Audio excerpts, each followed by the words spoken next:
అందరికీ నమస్కారం.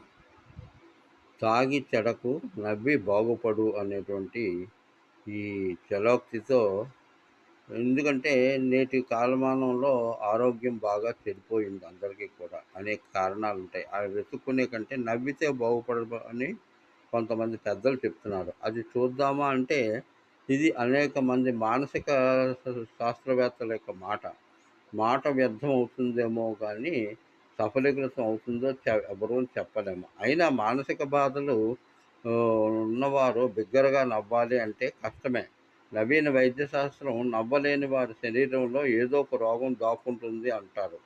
నవ్వు బలమైన ఉచ్చారణే కావచ్చు. ఈ నవ్వు కోసం విదేశాల్లో తరగతులు కూడా నిర్వహిస్తున్నారట. నవ్వే వారికి మంచి జరగవచ్చు కానీ ఆ సూత్రం అందరికీ వర్తిస్తుందా అనేది చెప్పలేము. అలాగైతే జబర్దస్త్ ప్రోగ్రాం